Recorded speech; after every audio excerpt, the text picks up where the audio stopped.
I'm going to say something a little bit controversial. The biggest coon, I don't like using that word. People talk about coons all the time. I think the biggest coon is the Muslim black person, because Arabs love a black Muslim because they always tote them out. Oh, look, it's a black guy, he's Muslim, he's speaking Arabic just like we can speak it, right? Whereas you do have, black Christians, and that's, I don't agree with any of the Abraham religions, but for me, when a black Muslim takes on Islam, it's like he's more Arab than the Arab. He wears all the Arab, he speaks all the Arabic, he's more Arab than the Arab. There was a guy, he was converting, they used a few, there was a black guy, I don't know his name, but they used him when there was this whole thing going on where the radical Islam was becoming a thing about maybe 10 years ago.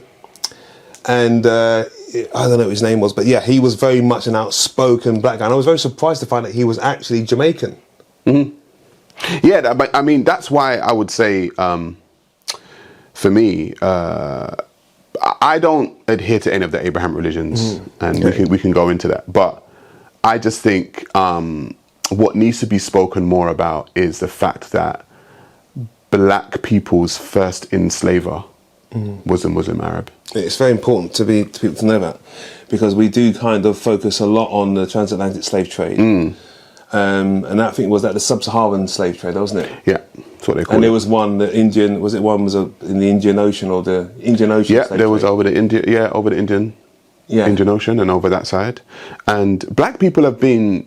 But that kind of created this idea of black people as being inferior. People ask why are black people hated around the world. It's because they were enslaved by so many different people around the world, and so considered to be less than. So a lot of these ideas they come from an old place. It's very hard to change those things in modern day, because you got to ask yourself, don't want to change it. You got to ask yourself when that switch happened. There's a book called The Destruction of Black Civilization by Chancellor Williams. Okay.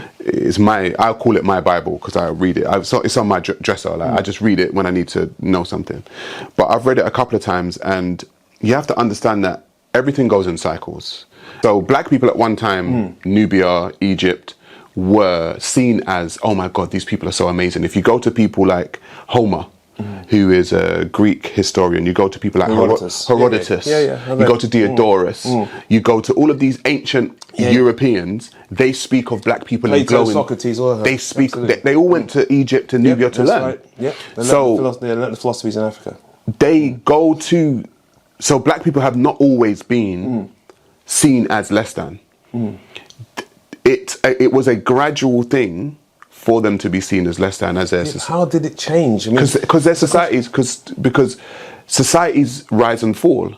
At one point in time, I actually believe we're living in the fall of the West right now, because China's rising, right? Yeah. So at one point in time, every society gets overtaken by another one. It just happens. Like I said, it happens in circles. Right now, when you think about what's happened with black peoples, it's not long. It's only like 1,400 years. In the cycle of the human experience, that's not that long. We sit here like, oh my God, it's not been that long. That's why I tell black people, you're frustrated, but it hasn't been that long.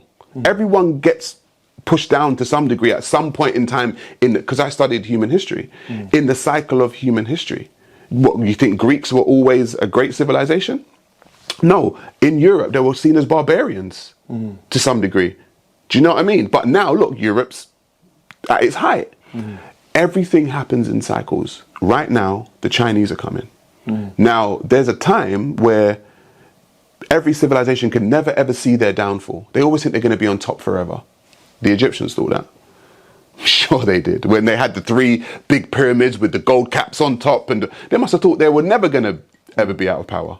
Now look, it's a relic. Do you know what I mean? So everyone has their time. So I hear it. I hear exactly what you're saying, but it's, for me, I think it's quite telling and quite confusing to think, well, okay, so people say all the time, not people all the time, but people have said that, can you show me an Egyptian? Like if you go to Egypt now, can you actually say those people were the people of Egypt? What, the people there now? Yeah. No. Can you say that those people, so it's just like, well, how come they can't open the pyramids? How come they can't understand the knowledge of the pyramids? Do you know what I mean? It's like, where did that history go? Where did they get lost? Well, you have to understand that the Library of Alexandria was burnt down in Egypt. And so it's my theory, it's just a theory, by the way, it's just a belief that a lot of information was lost in the burning of, that was the biggest library in the world.